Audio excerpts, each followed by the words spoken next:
اب اس کی جزا بھی لے لو.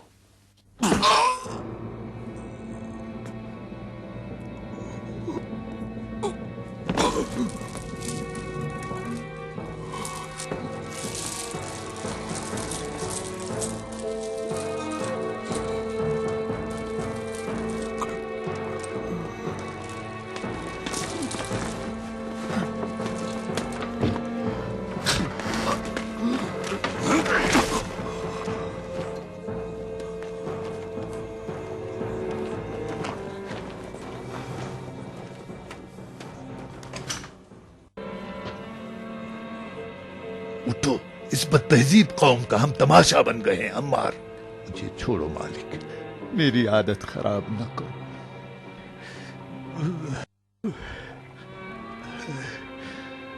ہمیشہ کسی مالک کا ہاتھ تو میرا سہارا نہیں بنے گا. کسی زمانے میں ابو جہل کا غلام تھا اور مرید محمد. ابو جہل کا تازیانہ، عمار کا سیاہ جسم اور وہ گرم پتھر، کبھی محمد سے عقیدت کے جرم میں تو کبھی علی سے الفت کی سزا میں.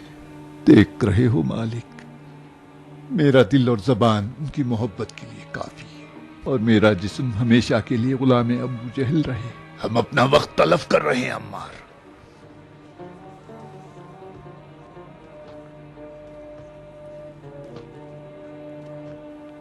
وقت تلف کر رہے ہیں. اس قوم کی ریاست طلبی کا علاج خون ہے، نہ نصیحت.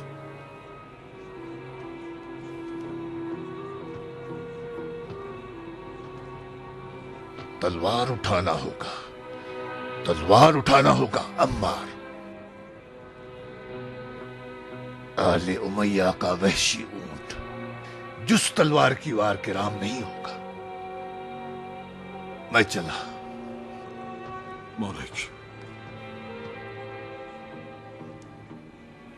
علی سے غافل نہ ہونا. ہم لوگ بے غیرت ہیں عمار. علی برسوں سے اپنی خاموشی کے ذریعے ہماری وفاؤں کے منتظر ہیں. چلیں کوفے کی جانب.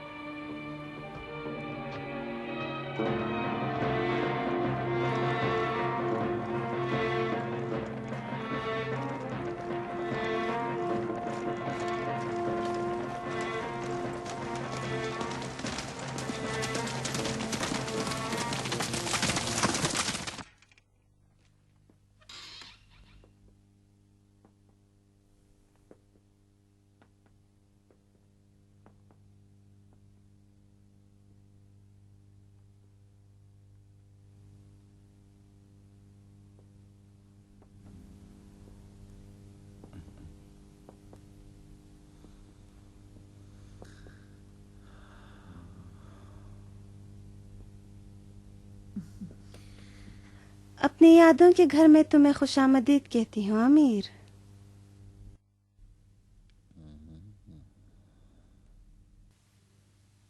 یہ گھر آج بھی خوفناک ہے. ابو سفیان کی ہیبت نے اسے خوف زدہ بنا دیا، ورنہ گھر تو گھر ہے. اسی گھر میں کبھی ہندا جیسی شیرنی رہا کرتی تھی. خیال رکھو طاقت، خبردار انہیں غصہ نہ دلانا. خیال رکھتی ہوں.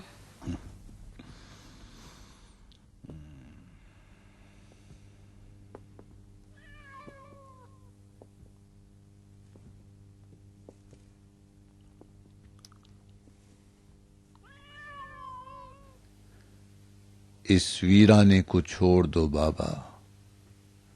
آپ کے لیے ایسا محل بنواؤں گا جو محمد کی جنت سے بھی بہتر ہو. تمہاری جنت تمہیں مبارک. میں ایسا گھر چاہتا ہوں جس میں خود حکومت کروں.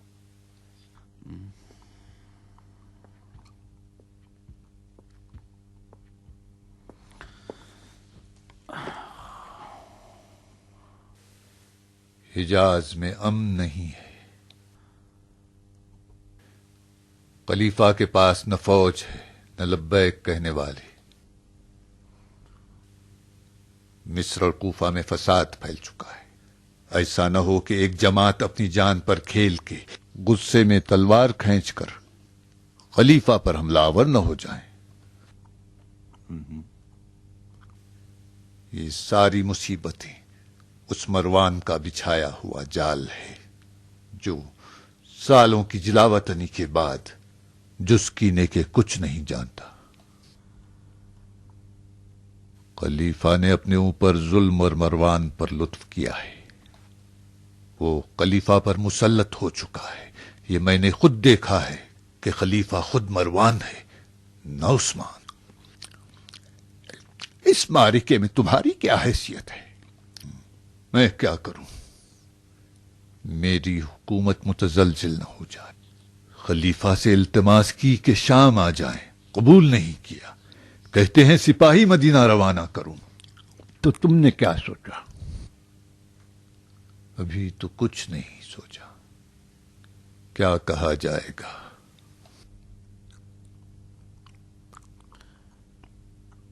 یہ کیا کھا رہے ہو؟ اونٹ کے گردے۔ کہیں گلے میں پھنس نہ جائیں، تم جوان نہیں ہو۔ کوئی ایسی چیز کھاؤ جو تمہارے مزاج کے لیے مناسب ہو۔ کنیز فرما بردار ہے، سرپھری ہے، جوان بھی ہے، یا مہندی رچایا کرتی ہے یا زلفیں سنوارتی ہے، آئینے بہت توڑتی ہے۔ تمہیں ایک عمر رسیدہ کنیز چاہیے جو پابند رہے۔ اس کو میں لے جاتا ہوں اور تمہارے لیے دوسری خریدوں گا۔ جاؤ بیٹا، یہ دو ہر ایک اپنے اقلیم کا بادشاہ ہے، تم اپنی اپنے پاس رکھو، میری میرے پاس رہنے دو۔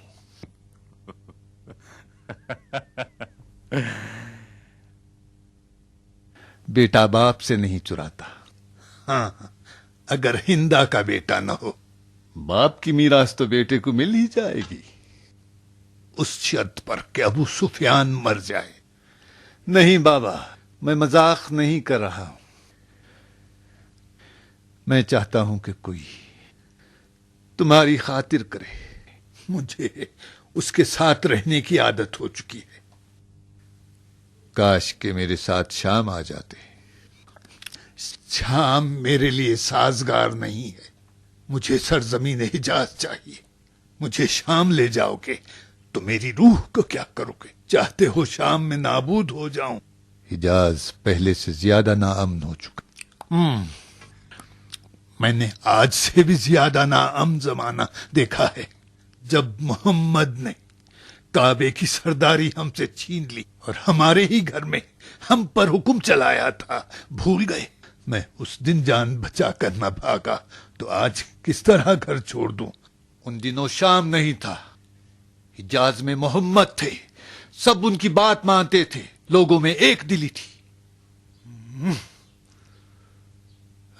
ڈرو حجاز سے، آج حجاز کی تمام زمینوں میں آل امیہ کی نفرت کا بیج بو دیا گیا ہے۔ جدھر دیکھو خون خون خون۔ خون سے کیا اگتا ہے جز لٹکتی ہوئی تلواریں؟ اپنی جان بچاؤ اور شام آ جاؤ۔ میں نے شام میں ایسی حکومت بنائی ہے جو قیصر و کسریٰ سے زیادہ ہیبتناک ہے، محمد کی حکومت سے زیادہ محبوب، اور سلیمان نبی سے زیادہ قوی تر۔